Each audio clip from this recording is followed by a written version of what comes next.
Tu sais ce que tu ne récupéreras jamais dans ta vie? Le temps. Le temps. Et c'est pas la phrase « le temps c'est de l'argent », hein. Non. Le temps, ça te permet de ne pas stresser. Ça te permet de faire les choses dans l'ordre et d'être accompagné correctement. Et pour le coup, à l'inverse, ça coûte de l'argent. Et encore, quand je dis ça coûte de l'argent, et moi, par exemple, je prends des frais de dossier sur les dossiers parce que ça prend du temps, il y a mon expertise, il y a le fait qu'aujourd'hui, je suis capable de sortir des accords d'assurance avec les déclarations médicales réelles de nos clients, avec les vrais comptes rendus, avec le fait qu'on aura peut-être déclaré un cancer il y a 3 ans, donc ça ne rentre pas dans le droit à l'oubli, qu'on a encore une opération qui a été faite en novembre de l'année dernière, qu'on a une maladie chronique, et ainsi de suite. Aujourd'hui, j'ai des solutions, on a un process particulier pour pouvoir trouver des solutions. Alors oui, il y a des frais de dossier, mais la différence, elle est que là, par exemple, pour vous donner un exemple très concret, j'ai un client qui m'a appelé parce qu'il en est à 5 refus. 2 compagnies, quand je lui demande les noms, je me dis, oui, logique en fait. T'as 5 refus, mais t'as 5 refus de compagnies qui ne veulent pas de gens médicaux. Ils en veulent pas. Je sais de quoi je parle, hein, je le suis. Donc, à partir du moment où tu as quelque chose à déclarer sur un questionnaire de santé et que tu mets oui, et la majorité des assureurs, eux, ils disent non. C'est pas très compliqué, en fait. À l'inverse, de passer par un professionnel, tu ne stresses pas, tu ne proroges pas 5 fois ton prêt immobilier, tu ne fais pas non plus, là, on a encore le cas de quelqu'un qui a fait plusieurs prises de sang parce qu'il est diabétique et qu'il interroge plusieurs compagnies. Non, tu le fais une fois, en fait. Et ta prise de sang, tu la récupères, on l'envoie aux autres. C'est pas très compliqué à partir du moment où tu es vraiment accompagné. J'ai encore un courtier qui m'a appelé et qui m'a dit « Delphine, je t'envoie un dossier, on proroge. » On proroge. Et on en est là. On proroge parce qu'on a des refus. Ok, mais gagner du temps.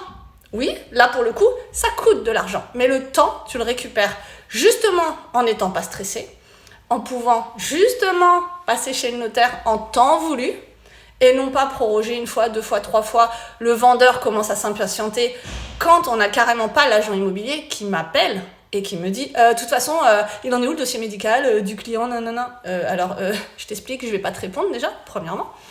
Et après, qui menace. Et qui menace en disant « Ouais, de toute façon, ça suffit, je vais remettre le bien en vente, nanana. » Fais-le. Fais-le. En fait, le temps que tu remettes en vente, on va être très clair, hein. Le temps que tu remettes en vente, il va se passer quoi? Tu vas devoir refaire des visites. Le temps de faire des visites. Ensuite, il va falloir que tu trouves des offres. Que les offres, une fois que tu arrives à les avoir, il va falloir que ton vendeur les accepte. Et une fois tout ça rempli, il va falloir recommencer. En fait, ces nouveaux acheteurs soi-disant que tu nous mets sous le nez en menaçant carrément le client, il va falloir qu'ils trouvent un financement aussi à la banque.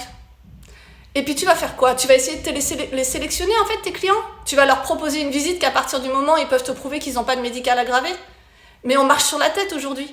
Donc ce genre de personnage d'agent immobilier qui se permet de faire ça, qui se permet d'envoyer des textos et des SMS à pas d'heure aux clients pour leur dire vous en êtes où? Vous avez trouvé? C'est quoi le bazar? Ed, c'est quoi? Appelle-moi, tu vas voir, je vais bien te recevoir. Il n'y a pas de problème. Donc, d'une, je suis pas gentille. Vraiment, je suis très gentille avec mes clients, avec ceux qui me posent des questions, avec des confrères avec lesquels je travaille, les courtiers, les banquiers avec lesquels je travaille en bonne intelligence. Par contre, quelqu'un qui m'appelle comme ça et qui commence à menacer, je crois qu'on n'est pas clair, hein. Donc, concrètement, il faut que tu regagnes tout ça, il faut que tu reprennes en main juste le fait de te soigner et de prendre soin de toi et laisse faire les professionnels sans stress. N'interroge pas 12 000 compagnies, ça sert à rien, honnêtement.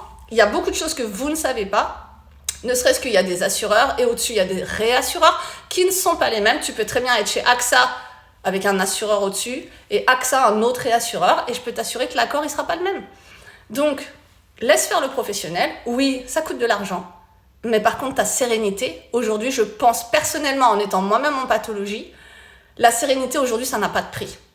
Ne pas te faire harceler par Pierre-Paul Jacques parce que t'es pas dans les délais. La peur de perdre tes 10%. La peur d'être hors clause suspensive. La peur que la banque finisse par se retirer parce que tu ne rentres pas. Ou encore, on a le coup du taux. Je peux pas te maintenir le taux si tu ne donnes pas un accord tout de suite. Et du coup, ça donne quoi ? Ça donne des dossiers où, malheureusement, vous abandonnez quand il n'y a vraiment pas de retour et vous ne savez pas à qui vous adresser. Ou alors, et je ne sais pas si c'est pas pire d'ailleurs, vous mentez sur un questionnaire. Et il va se passer quoi en fait ? Vous ne serez jamais assuré. Jamais. En fait, tu as menti, tu as ton prêt, tu as tes attestations, mais tu n'es pas couvert. Donc, j'espère sincèrement qu'il n'arrivera rien. Et le souci, évidemment, quand on est déjà en pathologie, c'est qu'on peut avoir des choses dans le temps qui évoluent, en mieux ou en moins bien, alors autant être couvert. C'est ça l'importance. Donc, ce que tu ne récupères pas aujourd'hui, c'est vraiment le temps. Le temps ne se récupérera jamais.